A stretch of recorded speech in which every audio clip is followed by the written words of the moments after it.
Good afternoon. It's Thursday, October 25. I'm Herman Green with your midday news. A special welcome if you're watching online at onespotmedia.com. The government is exploring the option of an intergenerational or 60-year mortgage program through the National Housing Trust, NHT. Prime Minister Andrew Holness made the announcement while speaking at the NHT groundbreaking ceremony for Friendship Oaks in Goshen, St. Elizabeth yesterday. Mr. Holness said the proposed intergenerational mortgage program would allow older members of the population to access a mortgage and have it carried on by a family member. He explained that with the policy changes to come, the government is of the view that there should be no discrimination by virtue of age in the pursuit of home ownership. And Prime Minister Andrew Holness is adamant that his administration will stick to the plan of running the NHT as a financial institution.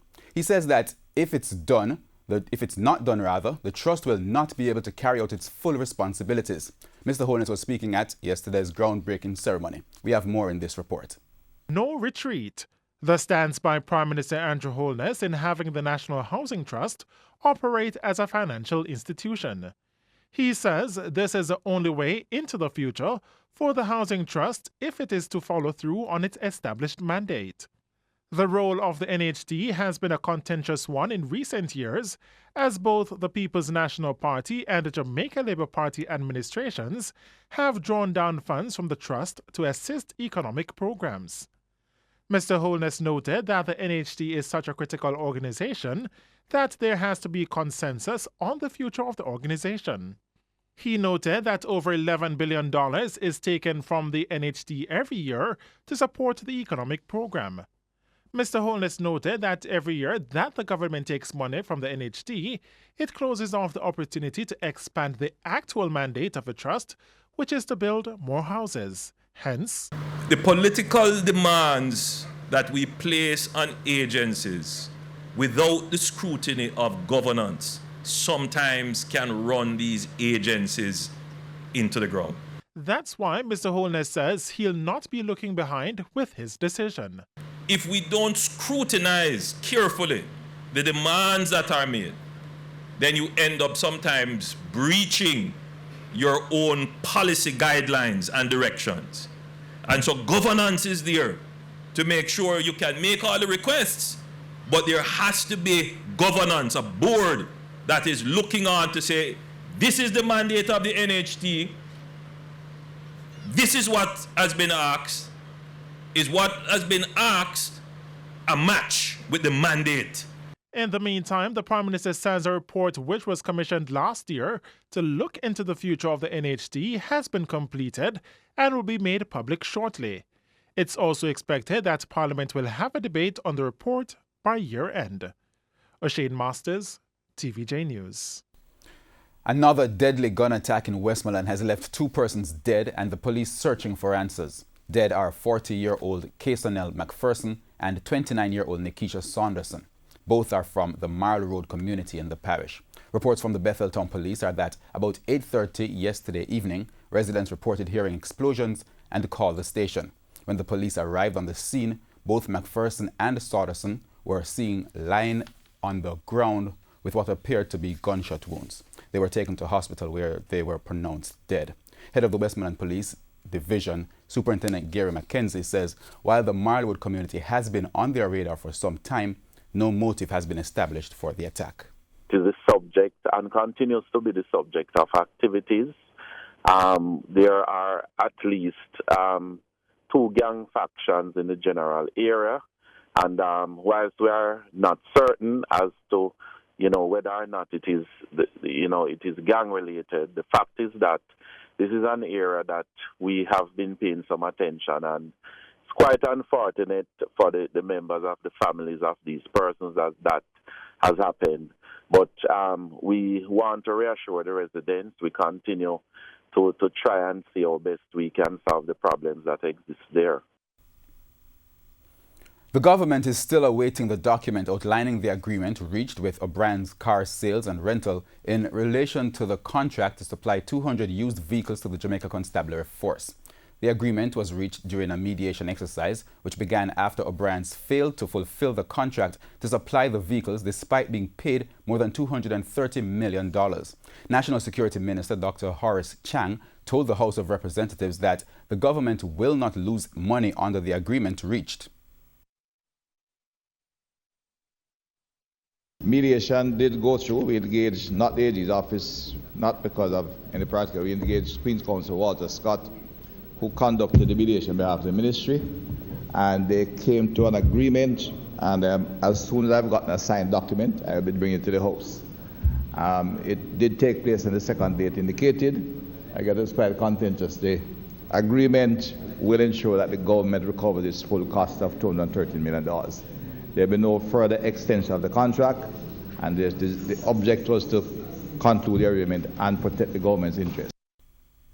However, he said he had no information on the progress of the police probe into the actions of O'Brien's in relation to the contract. O'Brien's has to date delivered 66 cars.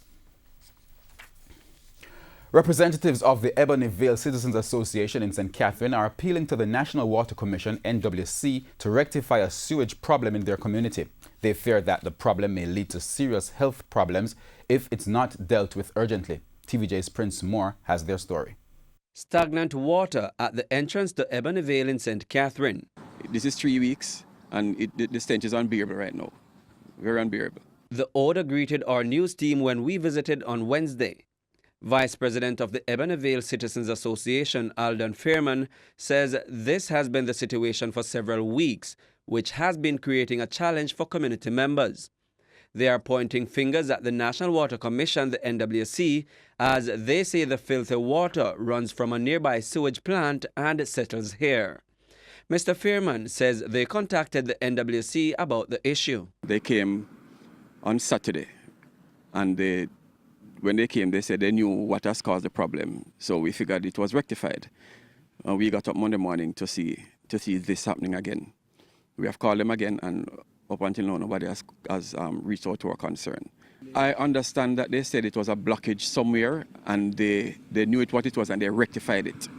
It was sorted out on Saturday. But I'm saying if they sorted it out on Saturday, this wouldn't have happened again on Monday. But the main concern is the fear of an outbreak. Most of the drivers that are coming in, they are thinking it's the rainwater because the rain fell yesterday, and they don't realize that it's running and there's no rain. So they just drive through as they feel a man, and then unsuspecting persons walking by, water splash on them, and that can cause serious harm. And it is very unfortunate that it has to happen this time when I understand that the Water Commission has put in a request to OUR for an increase. But I'm saying to the OUR, you be the judge. You look at it and you be the judge. Prince Moore, TVJ News. From concern to outrage, that has been the range of reactions from Jamaicans since the National Water Commission, NWC, released its rate increase request to the Office of Utilities Regulation, OUR. Well, the OUR says feedback from the public is one factor that will help in making a decision on the request, and so it will be holding public consultation meetings in coming weeks. We have more in this report. The National Water Commission, NWC, applied to the OUR for an increase in its rates earlier this month. Speaking on TVJ's Smile Jamaica program on Thursday, public education specialist at the OUR, Elizabeth Bennett Marsh, said the NWC got a 13% rate increase 5 years ago. It's not just for a rate increase, it's a myriad of things, including guaranteed revenue, etc., reducing the blocks of customers. For example, we have 6 tiers of residential customers. I don't know if you knew that. I didn't know that. So they're asking for it to be compressed to 3. The NWC states that its tariff submission supports its objectives of improving and expanding potable water and sewage services, encouraging and improving operating efficiencies, and creating the financial viability necessary to sustain its operations. We have to look at the quality of service that they're offering. We would have set some some targets in our 2013-2018 tariff review for them that we had done. So we'll be reviewing how they're measuring up against those measures that we had put in place for them.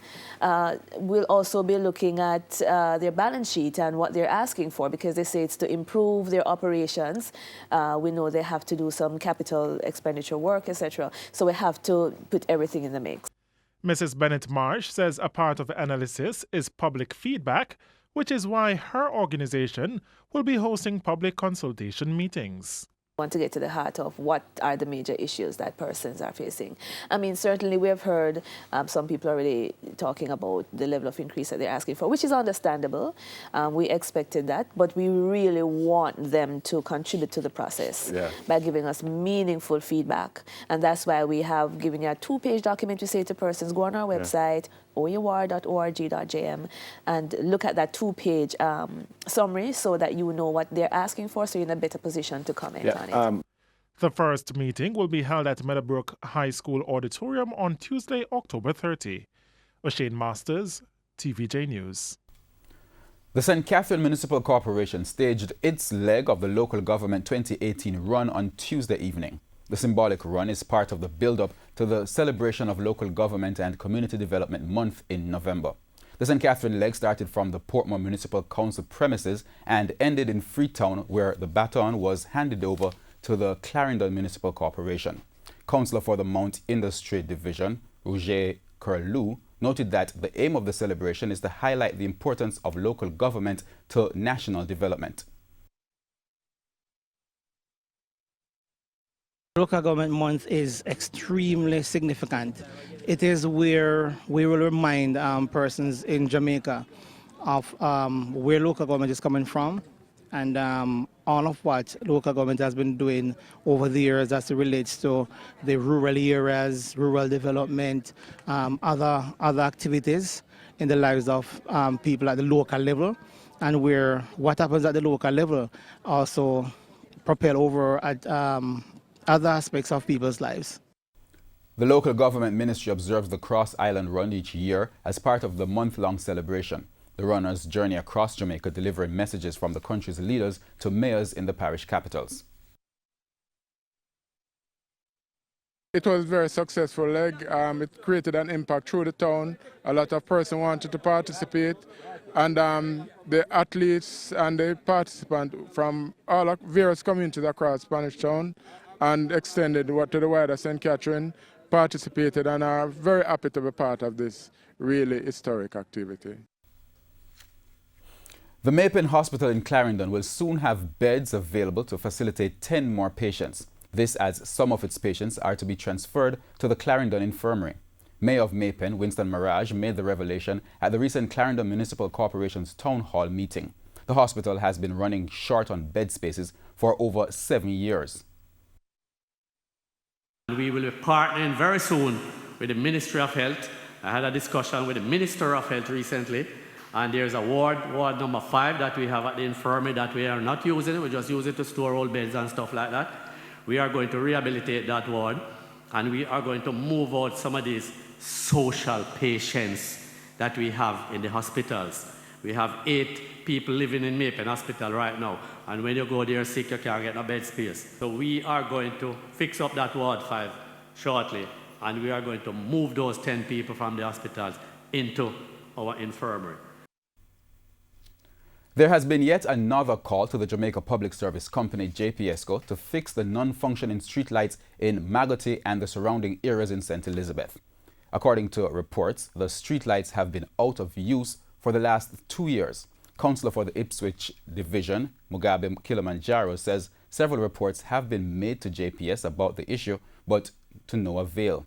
He argues that there has been an increase in criminal activities affecting the parish in recent months, and with Magotty being close to the St. James border, Councillor Kilimanjaro says it is important that the streetlights are reconnected before the festive season. Our news team contacted, and we don't have time for that story. We move on. Greater focus must be placed on nurturing the talents of the nation's children to improve the country's educational system. That's according to Leader of the Opposition and Member of Parliament for East Central St. Andrew, Dr. Peter Phillips. Dr. Phillips says once the talents of children are being nurtured, then educating them will be a much easier task. The East Central MP says one such way of nurturing children is the implementation of music classes in the educational curriculum. For a country that has made its mark on the world primarily through music, we need to give our children who are naturally gifted in this regard an opportunity to refine their talents and their skills in this regard. Dr. Phillips was speaking earlier this week at the opening of the Dr. Phillips Center of Excellence at the Maxfield Park Primary School. Meanwhile, principal of the institution, Beverly Gallimore Vernon, says the Center of Excellence is vital as the institution is on a move to alleviate the stigmatization of students from the institution. When I came to the school, I recognized that many of our children, they were not the ones that were sought after in other schools because they didn't have the requisite skills. So, but what I recognized with them, that they were very talented in terms of their ability to dance, their ability to sing and do other things. So I said to myself, if we should put a program where all their needs are met, not only in terms of math and science, but in other areas, then I think that we, in terms of our behavior, we would have seen improvement. In terms of our academic attainment, we would have seen improvement. We go down to news in sports. The Jamaica Scorpions will take on the Guyana Jaguars in semi-final 1 of the Regional Super 50 at the Kensington Oval in Barbados today. In the group stages, the Scorpions won 4 games, lost 3 and had 1 no result. The Jaguars won 5 and lost 1 with no results. The last time both teams met in the Regional Super 50 was in February, where the Jaguars won by 4 wickets. The match will bowl off at 1 p.m. Jamaica time. On Friday, the Trinidad and Tobago Red Force will battle against the combined campuses and colleges Marooners in semi-final 2. The last time the Jamaica Scorpions played in the final was in 2017, where they lost to the Barbados Pride. Now, Jamaica's last title came in 2011 in Guyana against Trinidad and Tobago. And that wraps up the Midday News. I'm Herman Green. Join us at 7 for the Primetime News Package. On behalf of the news, sports and production teams, good afternoon.